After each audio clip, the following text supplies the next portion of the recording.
അസ്സലാമു അലൈക്കും, welcome back. അപ്പോൾ ഇന്ന് വന്നിട്ടുള്ളത് ഹാഫ് kg ബ്ലാക്ക് ഫോറസ്റ്റ് കേക്കിൻ്റെ റെസിപ്പി ആയിട്ടാണ് കേട്ടോ. ചോക്ലേറ്റ് സ്പോഞ്ച് ഉണ്ടാക്കുമ്പോഴുള്ള പൊതുവേ എല്ലാവരുടെയും പരാതിയാണ് വാനില സ്പോഞ്ചിൻ്റെ അത്ര പൊങ്ങി വരുന്നില്ല, അല്ലെങ്കിൽ ഒട്ടൽ വരികയാണെന്നുള്ളതൊക്കെ. അപ്പോൾ സിമ്പിളായിട്ട് ഞാനെപ്പോഴും ഉണ്ടാക്കുന്ന മെത്തേഡാണ് കേട്ടോ കാണിക്കുന്നത്. ഹാഫ് kg കേക്കിന് എപ്പോഴും മീഡിയം സൈസിലുള്ള 2 എഗ്ഗാണ് കേട്ടോ എടുക്കുക. ആദ്യം തന്നെ egg white half cup powdered sugar ഇട്ടിട്ട് നല്ലോണം ബീറ്റ് ചെയ്തെടുക്കുക കേട്ടോ. നല്ലോണം ഫ്ലഫി ആയി വന്നതിൻ്റെ ശേഷം എഗ് യോക്കും കൂടി ഒഴിച്ചിട്ട് ഒന്ന് മിക്സാക്കി കൊടുക്കുക. എഗ് യോക്കിൽ ഒരു പിഞ്ച് ഉപ്പും കൂടി ഇട്ടിട്ടുണ്ട്. പിന്നെ ഇതാ അടുത്തത് ഡ്രൈ ഇൻഗ്രീഡിയൻസ് ഇട്ട് കൊടുക്കുകയാണ്. ഡ്രൈ ഇൻഗ്രീഡിയൻസ് ആയിട്ട് ഹാഫ് കപ്പ് മൈദയാണ് ഇട്ട് കൊടുത്തിട്ടുണ്ട്. അതിന് മൈദയിലേക്ക് 1/4 ടീസ്പൂണിൻ്റെ പകുതി ബേക്കിംഗ് പൗഡറും കൂടി ആഡ് ചെയ്തിട്ടുണ്ട്. ഇനി ഡ്രൈ ഇൻഗ്രീഡിയൻസ് ഇട്ടെടുക്കുമ്പോൾ 2-3 ബാച്ചസ് ആക്കിയിട്ട് മെല്ലെ മെല്ലെ ഫോൾഡ് ചെയ്തിട്ട് വേണം എടുക്കാൻ. വീഡിയോ ഞാൻ നീട്ടി വലിച്ച് ലെങ്തി ആക്കണ്ടെന്ന് വെച്ചിട്ടാണ് കേട്ടോ ഷോർട്ടായിട്ട് പെട്ടെന്ന് കാണിക്കുന്നത്. കാരണം സാധാരണ എല്ലാവർക്കും അറിയണമാണല്ലോ ബീറ്റ് ചെയ്യണതും ഒക്കെ. അപ്പോൾ ചെറിയൊരു മാറ്റമുണ്ട് ഞാൻ ബ്ലാക്ക് ഫോറസ്റ്റ് ഉണ്ടാക്കണതിൽ, ബ്ലാക്ക് ചോക്ലേറ്റ് സ്പോഞ്ച് ഉണ്ടാക്കണതിൽ. എന്താണെന്ന് വെച്ചാൽ ഡ്രൈ ഇൻഗ്രീഡിയൻസിൽ ഞാൻ കൊക്കോ പൗഡർ ആഡ് ചെയ്യലില്ല, പിന്നെയാണ് ഇട്ട് കൊടുക്കൽ. അതിനിതാ 1 ടേബിൾ സ്പൂണ് പാലും 1 ടേബിൾ സ്പൂൺ തന്നെ സൺഫ്ലവർ ഓയിലും പിന്നെ 2-3 ഡ്രോപ്പ് വാനില എസെൻസും കൂടി മിക്സ് ആക്കിയിട്ട് അതിലേക്കാണ് 1 ടേബിൾ സ്പൂണ് കൊക്കോ പൗഡർ അരിച്ചിട്ട് കൊടുക്കുന്നത്. എന്നിട്ട് അത് നല്ലോണം ഇതേപോലെ മിക്സ് ആക്കിയിട്ട് എടുക്കുക. എന്നിട്ട് ഇതാ നമ്മൾ ആദ്യം ബീറ്റ് ചെയ്ത് വെച്ചിട്ടുള്ള ബാറ്ററിൽ നിന്ന് കുറച്ച് മാത്രം എടുത്തിട്ട് നല്ലോണം മിക്സ് ആക്കിയിട്ട് എടുക്കുക. ഇങ്ങനെ ചെയ്യുമ്പോൾ നമ്മളെ ബാറ്റർ താന്ന് പോകുന്നില്ല കേട്ടോ, നല്ല പെർഫെക്റ്റ് ആയിട്ട് തന്നെ കിട്ടും.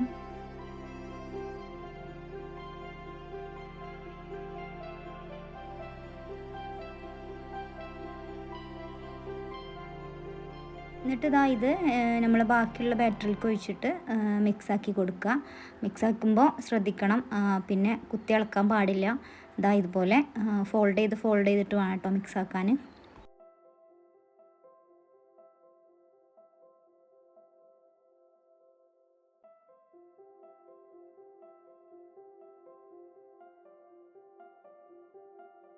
അങ്ങനെ ഇതാ മിക്സാക്കി എടുത്തിട്ടുണ്ട്. ഇതാണ് കേട്ടോ നമ്മളെ ബാറ്ററിൻ്റെ കൺസിസ്റ്റൻസി. ഇനി ഇത് നമ്മളെ ബേക്ക് ചെയ്യാൻ എടുത്തിട്ടുള്ള മോൾഡിലേക്ക് ഒഴിച്ച് കൊടുക്കുന്നുണ്ട്. 5 ഇഞ്ചിൻ്റെ ബേക്കിംഗ് ടിന്നാണ് കേട്ടോ എടുത്തിട്ടുള്ളത്. ഇനി ഇതൊരു സ്റ്റിക്ക് വെച്ചിട്ട് ജസ്റ്റ് ഒന്ന് ചുറ്റിച്ച് കൊടുക്കുന്നുണ്ട്. അതുപോലെ തന്നെ നല്ലോണം ടാപ്പ് ചെയ്തെടുത്തിട്ട് പിന്നെ ബേക്ക് ചെയ്തെടുക്കുകയാണ് കേട്ടോ. ഓവനിലാണ് ഞാൻ ബേക്ക് ചെയ്തെടുത്തിട്ടുള്ളത്. ഓവനിലാവുമ്പോൾ ഒരു 140 ഡിഗ്രിയിൽ 30 മിനിറ്റ് ബേക്ക് ചെയ്തെടുത്താൽ മതി കേട്ടോ. അപ്പോൾ ഞാൻ കുറച്ച് ഭാഗം ഇതിന് വിട്ട് പോയിട്ടുണ്ട് വീഡിയോ എടുക്കാൻ. അപ്പോൾ ഇതാണ് കേട്ടോ നമ്മളെ സ്പോഞ്ച്, നല്ല പെർഫെക്റ്റ് ആയിട്ട് തന്നെ കിട്ടിയിട്ടുണ്ട്. ഇനി ഇതാ കേക്ക് ഫ്രോസ്റ്റ് ചെയ്തിട്ടെടുക്കുകയാണ് കേട്ടോ. ആദ്യം തന്നെ ബേസിൽ ലേശം ക്രീം സ്പ്രെഡ് ആക്കിയിട്ടുണ്ട്. ഇനി കേക്ക് തെന്നി പോവാതിരിക്കാൻ വേണ്ടിയിട്ടാണ്. അങ്ങനെ സ്പഞ്ച് വെച്ച് കൊടുക്കുക. നല്ലോണം ഷുഗർ സിറപ്പ് വെച്ചിട്ട് വെറ്റ് ചെയ്തെടുത്തിട്ടുണ്ട്. പിന്നെ ക്രീം അപ്ലൈ ചെയ്ത് കൊടുക്കുന്നുണ്ട്. അതുപോലെ തന്നെ ചോക്ലേറ്റ് ഡാർക്ക് ചോക്ലേറ്റും പിന്നെ കുറച്ച് മിൽക്ക് ചോക്ലേറ്റും കൂടി ആഡ് ചെയ്തിട്ടുണ്ടായിന് കേട്ടോ. ചോക്ലേറ്റ് ഞാൻ വാൻ ഹുട്ടൻ്റെ ചോക്ലേറ്റ് തന്നെ എടുത്തിട്ടുണ്ടായിനത്, കാരണം അതിൻ്റെ കയ്യിലുണ്ടായിന്, അപ്പോൾ എടുത്തു എന്നുള്ളൂ. പിന്നെ ഒരു കാര്യം, ഹാഫ് kg കേക്കിൻ്റെ പുറമെ ഞാൻ ഒരു 1 ലെയറും കൂടി എക്സ്ട്രാ വെച്ച് കൊടുത്തിട്ടുണ്ടായിന് കേട്ടോ. അത് ഞാൻ വേറൊരു കേക്കിന് വേണ്ടിയിട്ട് ചെയ്തതിന്, അപ്പോൾ അതിലുണ്ടായപ്പോൾ അങ്ങനെ എക്സ്ട്രാ വെച്ച് കൊടുത്തതാണ്. കേക്ക് എൻ്റെ ഫ്രണ്ടിന് തന്നെ ഇനി, അപ്പോൾ അവളോട് ഞാൻ പറഞ്ഞിട്ടുണ്ടായിന് 3 ലെയറാണ് ഹാഫ് kg കേക്കിന് ഉണ്ടാവുക, അപ്പോൾ എക്സ്ട്രാ ഒരു ലെയർ ഞാൻ വെച്ച് കൊടുത്തതാണെന്നുള്ളത്. അങ്ങനെ ക്രം കോട്ട് ചെയ്തതിന് ശേഷം കേക്ക് അരമണിക്കൂർ ഫ്രിഡ്ജിൽ വെച്ച് സെറ്റാക്കി എടുത്തിട്ടുണ്ട്. അങ്ങനെ കേക്ക് മെയിൻ കോട്ടിങ് ചെയ്യാണ്. ആദ്യം തന്നെ മുകളിലായിട്ട് കുറച്ചധികം ക്രീം വെച്ച് കൊടുക്കുന്നുണ്ട്. വിപ്പിംഗ് ക്രീം ഞാൻ സാധാരണ യൂസ് ചെയ്യൽ ഫിയോണയാണ് കേട്ടോ. ഫിയോണ അന്ന് ഷോപ്പിൽ ചെന്നപ്പോൾ ഇല്ലേനി, അതുകൊണ്ട് പിൽസ്ബെറി പറഞ്ഞിട്ട് ഒരു ക്രീമാണ് എടുത്തിട്ടുള്ളത്. ഈ ക്രീം എനിക്ക് ഫിയോണൻ്റെ അത്ര ഇഷ്ടപ്പെട്ടില്ല. ടേസ്റ്റ് വൈസ് കുഴപ്പമൊന്നുമില്ല, പക്ഷേ ബീറ്റ് ചെയ്തെടുത്തപ്പോൾ അങ്ങനെ ഒരു പെട്ടെന്ന് സ്റ്റിഫായി കിട്ടാത്ത പോലെ തോന്നി. ഇനി എല്ലാവർക്കും എങ്ങനെയാണെന്ന് അറിയില്ല കേട്ടോ, ചിലപ്പോൾ ഞാൻ ഫസ്റ്റ് ടൈം യൂസ് ചെയ്യണോണ്ടാവും.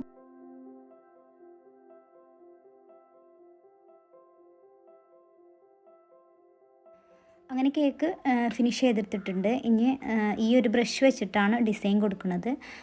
ഇതാണ് കേട്ടോ സിമ്പിളായിട്ട് കൊടുക്കാൻ പറ്റിയൊരു ഡിസൈനാണ്. ഈ ബ്രഷ് സൈഡിൽ വെച്ചിട്ട് ഇങ്ങനെ ടേൺ ടേബിൾ കറക്കി കൊടുത്താൽ മതി. അതുപോലെ തന്നെ ഇങ്ങനെ മുകളിലും ചെയ്ത് കൊടുക്കുക. അങ്ങനെ ഇത്ര ആയിട്ടുണ്ട്. ഇനി ഇതിൽ പേരെഴുതി കൊടുത്തിട്ടുണ്ടായിന് കേട്ടോ. ഹാപ്പി ബർത്ത്ഡേ പപ്പ എന്നാണ് എഴുതിയിട്ടുണ്ടായിരുന്നത്. ഇത് സിമ്പിളായിട്ട് കൊടുക്കാൻ പറ്റിയ ഒരു ഡെക്കറേഷനാണ് കേട്ടോ. നമ്മൾ കേക്ക് ഫസ്റ്റായിട്ട് ചെയ്യണവർക്കും ഒക്കെ ബിഗിനേഴ്സിനൊക്കെ ചെയ്ത് കൊടുക്കാൻ പറ്റിയൊരു ഡിസൈനാണ്. അധികം റിസ്ക് ഒന്നുമില്ല. കുറച്ച് ക്രീം എടുത്തിട്ട് അതിൽ ഓറഞ്ച് കളറ് മിക്സാക്കി കൊടുത്തിട്ട് എന്നിട്ടിങ്ങനെ ചെറിയൊരു പാലറ്റ് നൈഫ് എടുത്തിട്ട് ഇങ്ങനെ പല ഭാഗത്തായിട്ട് ഇങ്ങനെ ടച്ച് ചെയ്ത് കൊടുക്കുകയാണ്. പിന്നെ ആ ഓറഞ്ച് കളറിൽ തന്നെ കുറച്ച് ഗ്രീൻ കളറും കൂടി മിക്സാക്കി എടുത്തിട്ട് എന്നിട്ട് ഇതുപോലെ അതിൻ്റെ അടുത്തടുത്തായിട്ട് ഒന്നും കൂടെ ടച്ച് ചെയ്ത് കൊടുക്കുന്നുണ്ട്.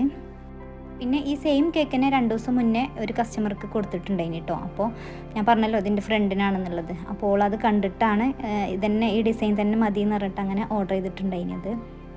ആ കേക്കിൻ്റെ ഫോട്ടോ ഞാൻ വീഡിയോൻ്റെ ലാസ്റ്റ് കാണിക്കാം കേട്ടോ. ഈ കേക്ക് നൈറ്റിൽ തന്നെ ഡെലിവറി ആക്കാനുള്ളതുകൊണ്ട് പുറത്തുനിന്നുള്ള വീഡിയോ ഒന്നും എടുത്തിട്ടില്ല കേട്ടോ. അതുകൊണ്ടാണ് ഞാൻ മറ്റേ കേക്കിൻ്റെ ഫോട്ടോ കാണിക്കാമെന്ന് പറഞ്ഞത്.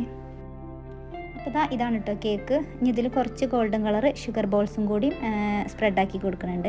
അപ്പോൾ ഒന്നും കൂടി ഒന്ന് ലുക്കായി കിട്ടും. അപ്പോൾ ഇത്രയേ ഉള്ളൂ. ബിഗിനേഴ്സിനൊക്കെ ചെയ്ത് നോക്കാൻ പറ്റിയ ഒരു സിമ്പിൾ ഡിസൈനും കൂടിയാണ്. വീഡിയോ ഇഷ്ടപ്പെട്ടാൽ ലൈക്ക് ചെയ്യാനും ഷെയർ ചെയ്യാനും സബ്സ്ക്രൈബ് ചെയ്യാനൊന്നും മറക്കരുത്. അപ്പോൾ ഇൻഷാ അല്ലാഹ് അടുത്ത വീഡിയോ ആയിട്ട് കാണുന്നവരേക്കും ബൈ.